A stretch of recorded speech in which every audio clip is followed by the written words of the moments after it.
Marilah kita berdoa menurut kepercayaan masing-masing. Berdoa dimulai.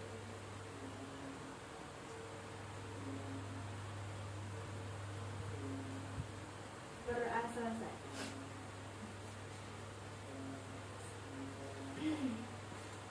Nah, setelah itu di sini kita akan menjelaskan tentang konsep diri dalam meningkatkan kematangan karir. Dalam BK itu tujuannya, BK kelompok tujuannya itu untuk melatih siswa dalam mengembangkan kemampuan bersosialisasi dan mewujudkan tingkah laku yang lebih efektif serta meningkatkan kemampuan berkomunikasi baik verbal maupun non-verbal. Pengertian BK itu sendiri adalah serangkaian kegiatan yang berupa bantuan yang dilakukan oleh seorang ahli pada konseling dengan cara tahap tatap muka, baik secara individu ataupun berkelompok, dengan memberikan pengetahuan tambahan untuk mengatasi permasalahan yang dialami oleh konseli dengan cara terus-menerus dan sistematis. Jadi kegiatan kali ini berupa kegiatan bimbingan kelompok, yang mana kegiatan bimbingan kelompok itu ada dalam bimbingan konseling. Kemudian dalam BK tersendiri ada mempunyai asas yang rahasia, di mana ada asas kerahasiaan, yang mana dalam asas kerahasiaan itu setiap masalah yang kita ungkapkan di sini itu tidak akan sampai bocor sampai keluar dan cukup sampai di sini aja, maksudnya cukup dalam forum ini aja. Kemudian ada asas kesukarelaan. Jadi di sini tidak ada yang namanya paksaan ataupun paksaan, ibarat itu terpaksa mengikuti kegiatan itu karena kemauan sendiri. Tuh. Kemudian ada asas keterbukaan. Nah, jadi di sini masing-masing dari kalian semua mengungkapkan apa masalah kalian yang sedang kalian hadapi gitu. Ungkapkan saja, terbuka, tidak ada yang harus ditutup-tutupi. Selanjutnya, apa yang dimaksud dengan BK Karir? Jadi BK Karir itu merupakan salah satu jenis bimbingan yang berusaha untuk membantu individu untuk memecahkan masalah tentang karirnya sehingga memperoleh penyesuaian diri yang sebaik-baiknya antara kemampuan dan lingkungan hidupnya. Kemudian memperoleh keberhasilan dan mewujudkan dirinya dalam perjalanan hidupnya. Ibaratnya karir itu kan menuju ke arah masa depan, ya kan? Nah, habis itu tujuan BK Karir sendiri membantu siswa dan siswi memahami dan meningkatkan kematangan karirnya serta mengambil keputusan dalam karir yang ingin dicapai. Kemudian, apa itu konsep diri? Konsep diri merupakan cara dan sikap seorang individu dalam memandang dirinya sendiri. Kemudian, apa itu kematangan karir? Kematangan karir merupakan kemampuan seseorang dalam membuat keputusan mengenai gambaran atau rencana karir di masa depan yang realistis. Pertimbangan tersebut disertai dengan adanya kesadaran dan sumber daya yang dibutuhkan guna mencapai rencana karir yang telah diputuskan. Kemudian, bagaimana sih peran konsep diri terhadap kematangan karir tersebut? Jadi, konsep diri itu sangat berperan penting dalam perencanaan karir, di mana semakin tinggi konsep diri, semakin baik pula kematangan karirnya. Jadi sangat berpengaruh antara konsep diri sama kematangan karir. Nah, lalu hubungan konsep diri dengan kematangan karir itu sendiri secara stimulus itu berpengaruh terhadap kematangan karir seseorang. Artinya, apabila konsep diri itu mengalami perkembangan, maka perkembangan karir peserta didik itu juga mengalami perkembangan yang secara bersamaan. Konsep diri juga menjadi faktor yang menentukan terbentuknya perilaku behavior dan sikap attitude pada siswa atau pada mahasiswa berumumnya. Artinya perilaku dan sikap karir siswa pada dasarnya mencerminkan kondisi konsep diri yang terdapat pada peserta didik.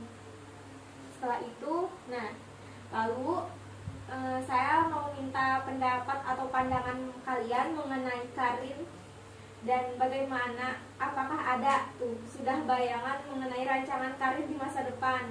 Kan menjadi mahasiswa nih, otomatis kan sudah ada bayangan setelah lulus ini tuh mau kemana, mau jadi apa. Apalagi kan dalam organisasi biasanya kita menunjukkan bakat kita di sini, kemampuan kita di sini. Bisa dalam organisasi kan sempat demo, nah gitu kan, menunjukkan suara, ibaratnya menyalurkan suara dari masyarakat. Mahasiswa itu kan sebagai jembatannya masyarakat kepada orang-orang, ya orang-orang yang berkuasa di atas lah gitu. Jadi kan mahasiswa itu sebagai jembatannya. Jadi sudah adakah bayangan kalian mengenai karir di masa depan gitu? Yuk, bisa dimulai. Ini nggak perlu perkenalan diri ya, karena bagaimana rencana karir, otomatis karir saya sendiri di masa depan. Pertama-tama karir itu ingin membuka usaha dulu. Nah, pastikan perlu modal nih. Nah, walaupun ada gelar sarjana nantinya, tapi kalau seorang pengusaha itu pastikan punya usaha sendiri, jadi bos sendiri, kita bisa leluasa lah sendiri. Kalau misalkan kita bekerja di instansi pemerintah atau bermain di politik, partai politik, itu otomatis kan pasti ada namanya atasan bawahan. Kalau kita membuka usaha sendiri, itu kita sudah bebas, tapi kita tidak bukan juga atas gelar kita. Nah, bagaimana sesudah kita jadi mahasiswa, yaitu kita jadi masyarakat juga. Nah, misalkan kita sudah jadi masyarakat, yang minimal bermanfaat bagi orang yang membutuhkan. Nah, itu aja sih kalau dari saya. Kalau dari saya mungkin hampir sama dengan yang disampaikan oleh kawan tadi. Untuk karir kedepannya saya ingin menjadi seorang owner dan leader. Karena dari yang disampaikan kawan tadi juga, dia mengatakan bahwasanya ingin memiliki usaha untuk kedepannya. Karena dengan usaha sendiri kita bisa bermanfaat untuk orang lain. Artinya kita bisa membuka lapangan pekerjaan untuk orang lain di depannya. Misalnya orang lain lagi membutuhkan pekerjaan, anggapannya kita memiliki gelar, kita bekerja di beberapa instansi misalnya. Jadi untuk usaha sendiri itu merupakan pekerjaan sampingan. Nah, yang pastinya ini bermanfaat untuk orang-orang sekitar yang masih belum bekerja ataupun ingin membutuhkan pekerjaan. Nah, mungkin itu.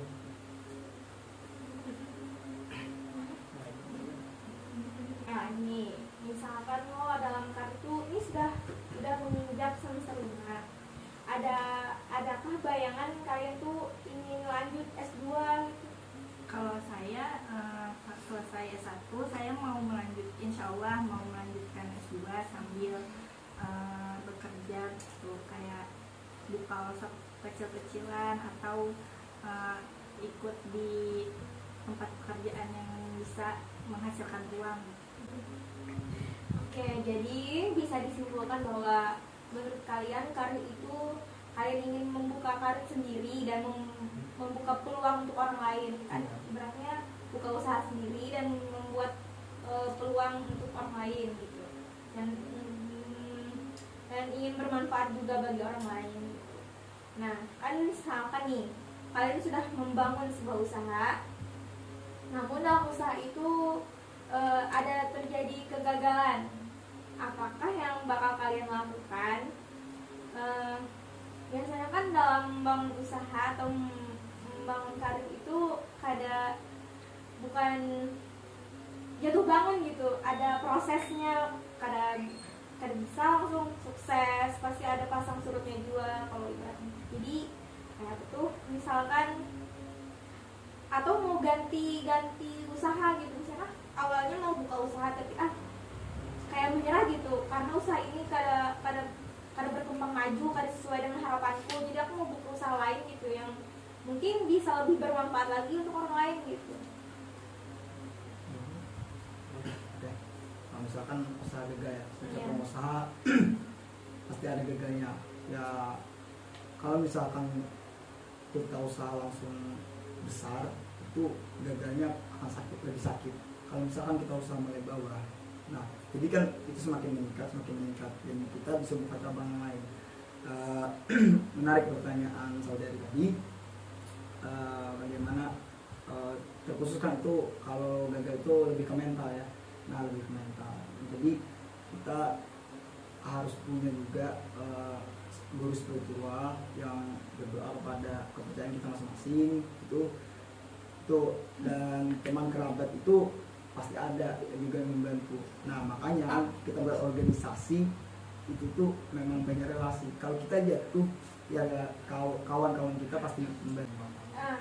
Aku ingin bertanya lagi, misalkan lo dalam sebuah menuju kesuksesan tuh atau mewujudkan sebuah karir itu pasti adanya jenjang kayak pasang surut atau mengalami kegagalan gitu. Nah habis itu apakah kalian akan membuka usaha lain atau karir yang lain gitu, bukan hanya dari karir yang satu atau karir yang dua? Misalkan karir yang satu sudah gagal, kemudian mencoba untuk karir yang kedua, saya tuh mencoba untuk mengulang karir pertama kah atau mencoba karir yang baru lagi kan?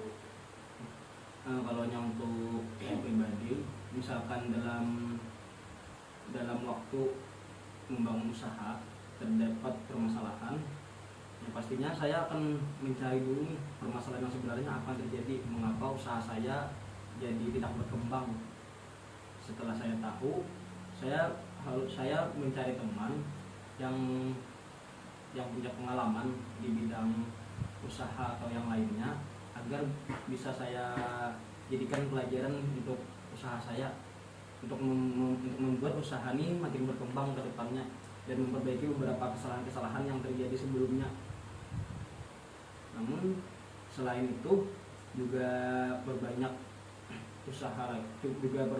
berusaha dengan cara berdoa kepada Tuhan masing. Namun selain mencari pengalaman lagi dengan kawan-kawan yang lebih berpengalaman di bidang usaha, saya juga memperbanyak doa, usaha, ikhtiar dan tawakal saya terhadap Yang Maha Kuasa untuk keberlangsungan karir saya ke depannya. Mungkin itu saja sih jawabannya. Nah jadi lo ibaratnya kalau sudah gagal bangun lagi dalam karirnya seperti itu, dan dalam konsep mahasiswa pun tidak ada yang namanya pantang menyerah, harus selesai gitu. Kalau dalam Universitas Mangkurat wajah sampai kaputing jurang. Nah berarti gawian itu sampai menuntung meskipun kita tuh gagal, cuman harus digali tadi apa kata saudara Alfi bahwa gali dulu apa nih masalahnya, apa yang menyebabkan itu gagal gitu, apa yang menyebabkan itu hancur gitu. Setelah itu misalkan nih dalam sebuah, kan kalian sedang aktif dalam organisasi lo. Nah biasanya dalam organisasi itu sudah disinggung tuh di mana bakat dan kebiasaan kita atau bakat atau minat kita yang menonjol. Biasanya di dalam organisasi itu sangat disalurkan didorong untuk kemampuan dirinya untuk terus berkembang gitu. Jadi lo menurut kalian dalam ikut organisasi ini untuk masa depan itu apakah bagus gitu? Apakah sangat berpengaruh nantinya dalam pengalaman dalam organisasi ini berpengaruh di masa depan gitu? Terima kasih. Jadi saya ingin menjawab pertanyaan pengaruh organisasi untuk masa depan ya. Simpelnya sebenarnya tergantung individu masing-masing, ya kan? Karena tadi sempat disebutkan penempatan seseorang di dalam suatu organisasi. Kalau misalkan dalam suatu organisasi ada masa keterpaksaan, nah itu tuh akan berhambat kepada organisasinya dan juga individu tersebut. Nah, yang kedua pengaruh organisasi nih untuk masa kedepannya, apalagi kan yang karir yang mengambil pengusaha itu mereka sudah mendapatkan di dalam organisasi itu seperti manajemen waktu, manajemen diri masing-masing. Nah, dan juga pasti kan dalam organisasi kita bukan hanya bertemu orang itu aja dalam 1 tahun, dan tahun ke depannya pasti ada muka baru lagi dalam suatu organisasi. Maka dari itu relasi kita akan banyak. Jadi itu sih pengaruh besar organisasi. Salah satunya ya relasi tadi. Kita pasti kan teman-teman kalau kita buka usaha lebih memilih ke tempat kita sendiri. Itu aja dari saya. Menurut saya juga sependapat sama dengan beliau. Kalaunya organisasi itu sangat penting lah untuk masa depan, yang mana apabila bakat kayak atau suatu bakat itu terpendam, kalaunya tidak ikut organisasi misalnya bakat, misalnya kita ada di bakat lo, iya, kalaunya seseorang itu mempunyai bakat, nah kalau ikut organisasi itu tuh bakatnya bisa tersalurkan di situ, dan itu juga sangat berpengaruh untuk masa depan gitu. Sama hal-hal kayak pengalaman yang belum dapat dilain di dalam organisasi itu, data pengalaman, nah itu bisa juga untuk masa depan gitu menurut saya. Dan juga kan kalau di organisasi tersebut sedikit banyaknya mental kita terlatih, apalagi kan yang mau berusaha nih di masa saat bawah. Begitu juga dalam organisasi dimana kita tertekan itu untuk bekerja di bawah tekanan. Nah itu tuh mental pikiran kita pasti berbenturan, sedang tidak baik saja dalam mentalnya. Nah ini di dalam organisasi itu kita berproses yang sangat-sangat besar untuk mentalnya. Kalau menurut saya organisasi itu mengapa jadi sangat penting, karena sama seperti jawaban kawan-kawan tadi, misalnya kayak tentang bakat atau kebiasaan kita bisa tersalurkan lewat organisasi, dan banyak pengalaman atau wawasan baru yang kita dapatkan dalam organisasi. Ya pastinya kita bisa bertemu orang-orang baru yang belum kita temui sebelumnya, untuk menambah kemampuan kita dalam bercakap dengan orang sekitar, dalam bagaimana cara menyelesaikan pekerjaan bersama-sama untuk mencapai sebuah tujuan yang sama.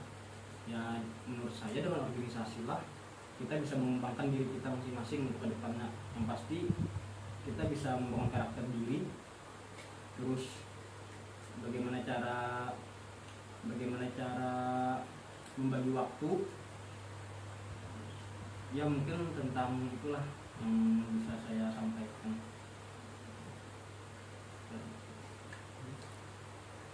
Oke, mungkin udah cukup pertanyaan dari saya gitu. Kurang lebihnya kan bahwa ibaratnya suatu karir itu mulai saat ini sudah harus kita bayangkan, harus sudah kita tata gitu kan, sudah harus kita siapkan gitu.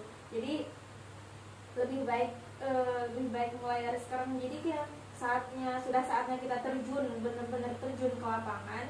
Jadi kita udah ada plan A, B, C-nya gitu. Nah, sekian bimbingan kali ini. Kurang lebihnya mohon dimaafkan apabila ada kesalahan dan kekurangan. Wabillahi taufiq wal hidayah. Wassalamualaikum warahmatullahi wabarakatuh. Waalaikumsalam.